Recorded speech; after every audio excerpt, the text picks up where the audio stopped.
You are listening to Cross2Cross Conversations, the podcast for real conversations at life's crossroads.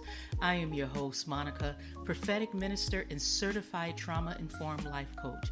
And today we are going somewhere real.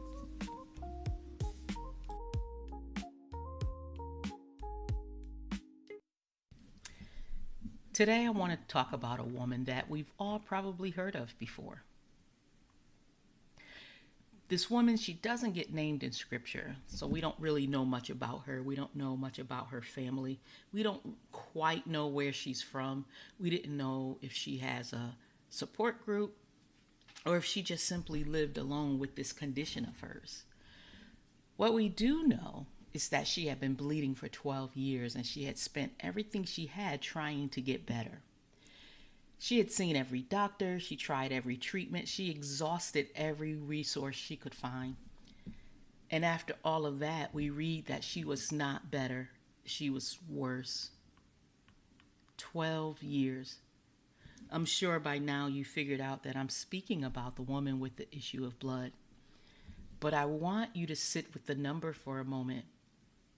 We live in a culture that expects healing to be fast. We live in a church culture specifically that sometimes treats a prolonged struggle as evidence of a faith problem.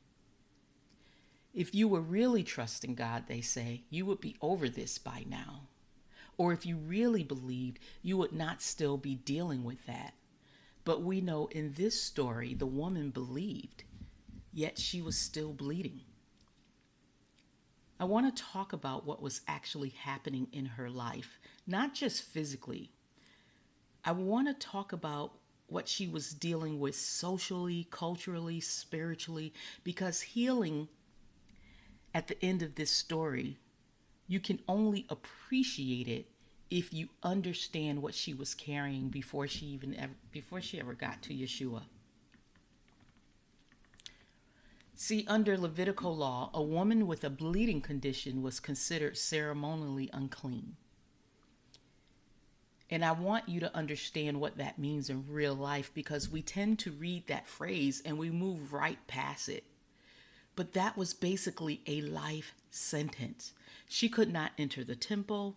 She could not participate in worship the way everyone around her could. She could not sit at a table with her community without making the surface unclean. She could not embrace anyone without making that person unclean. She could not be touched without transferring her uncleanness to whoever reached out for her.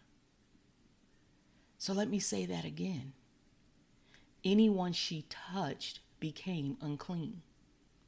And it was not because they did anything wrong. It wasn't because they chose it, but it was just by being in contact with her, by getting close enough to feel her, they took on her condition in the eyes of the law. So she went through 12 years of that.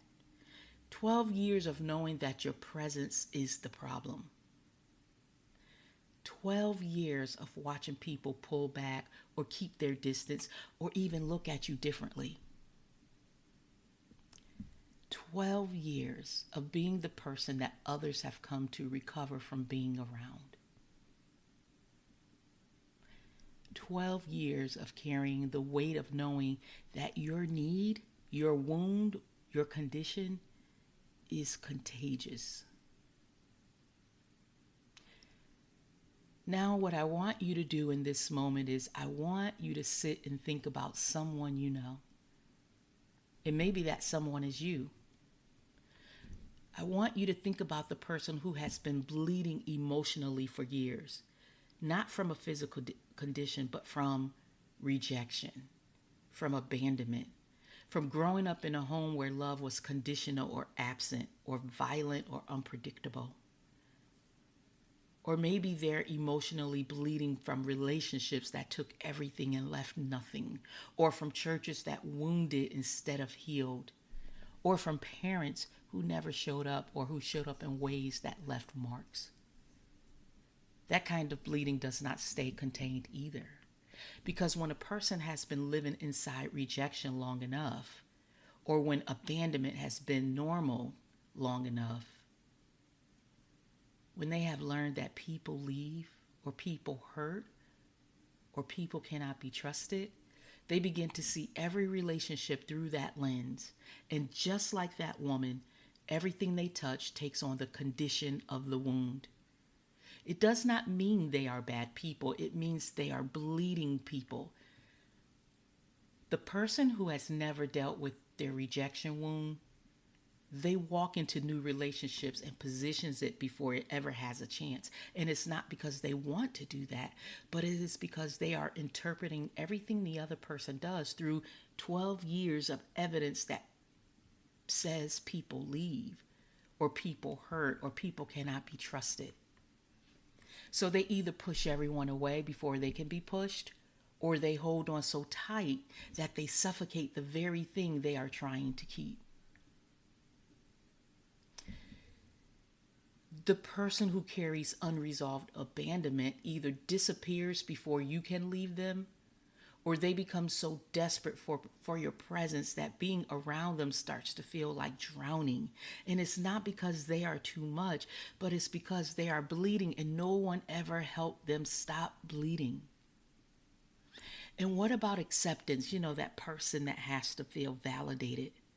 That person who has never been told their presence is welcome, or who has learned to earn love rather than just simply receive it.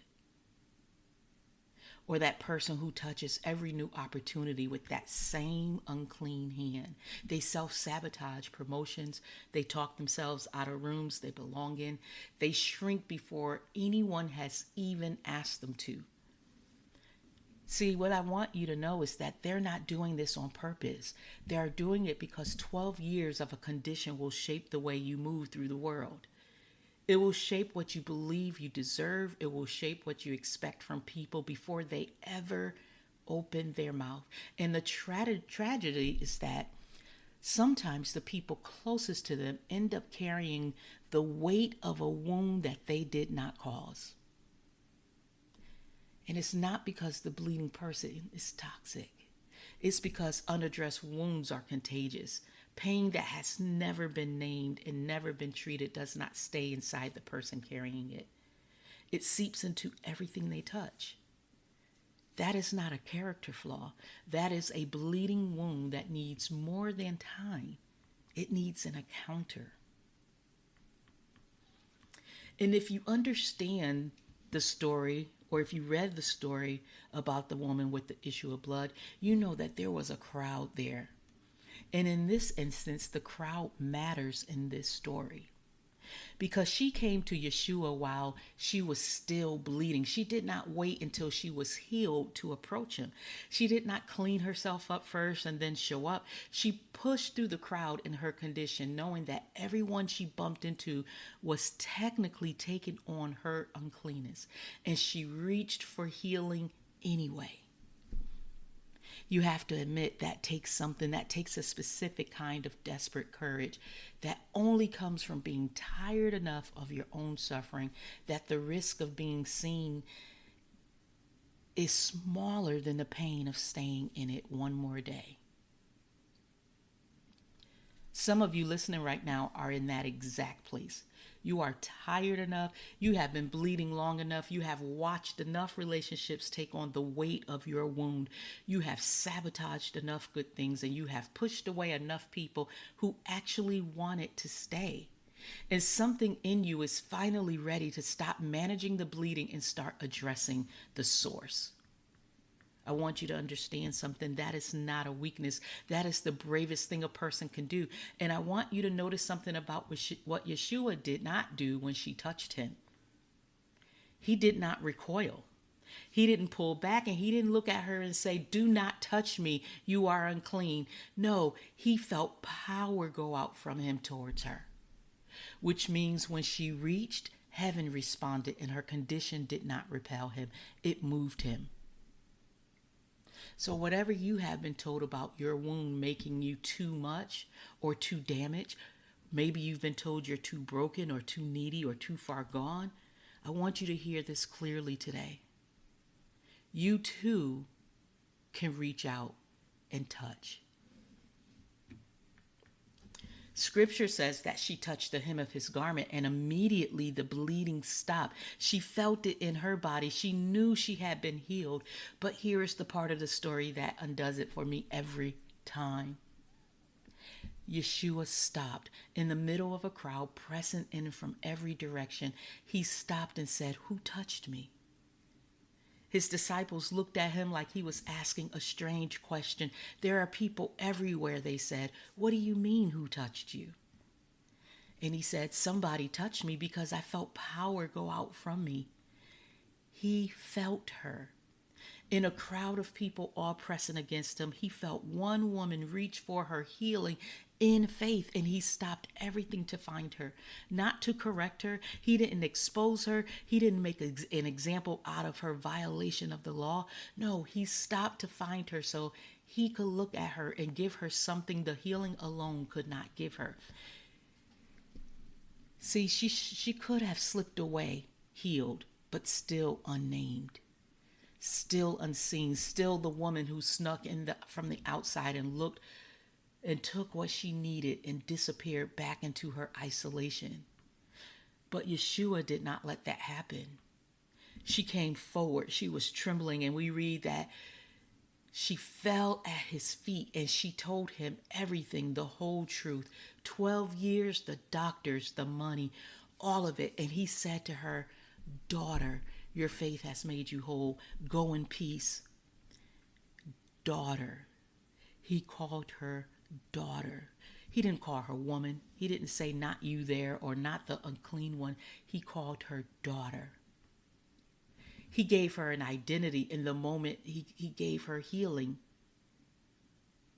He made sure that when she walked away from that encounter, she was not just physically restored, she was relationally restored. She was named, she was seen, and she was claimed. So why am I starting this podcast with this story? Because Cross2Cross Conversations exist for the people who are in the crowd. Not the ones in the front with easy access, but the ones who have been dealing with something for longer than anyone wants to admit. The ones who have tried everything and spent everything and are worse off than when they started. The ones who feel like they do not qualify for the spaces where healing happens.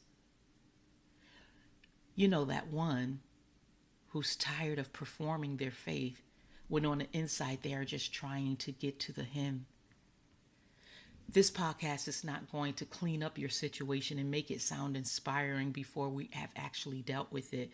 We are going to talk about the 12 years. We are going to talk about what it costs to push through the crowd when you are running on empty. We are going to talk about what it means to reach when reaching feels like your last option. And we're going to talk about what happens when Yeshua stops and turns around and calls you by name. Because that moment is available to you, not as a performance, not as the highest reel, but as an encounter at a real crossroads with a God who feels the difference between the crowd pressing in and the one person reaching out in faith. And that is the conversation we are having here. If you are listening to this and something and you recognize yourself in that woman, I want you to know something. The fact that you are still reaching after everything you have been through is not desperation, it is faith. It just does not always look the way we were told faith is supposed to look. Sometimes faith looks like pushing through a crowd you were not supposed to be in and reaching for the lowest edge of something you cannot even fully see yet. Keep reaching. That is what this space is for. So we're going to spend season 1 focusing on the woman with the issue of blood and pulling out some truths there and having some real, raw, and relevant conversations that we need to have. Thank you for being here for episode 1 of Cross2Cross Conversations. If this episode met you somewhere real, I want you to share it with someone who also needs to hear it. Subscribe so you do not miss what's coming next. This is Cross2Cross Conversations, where silence meets voice. Thank you for being here for today's episode of Cross2Cross Conversations. If this conversation met you somewhere real, share it with someone who needs to hear it as well. Subscribe so you do not miss what is coming next. And if you want to go deeper, find everything Cross2Cross has to offer on YouTube at Cross2Cross. This is Cross2Cross Conversations, where silence meets voice.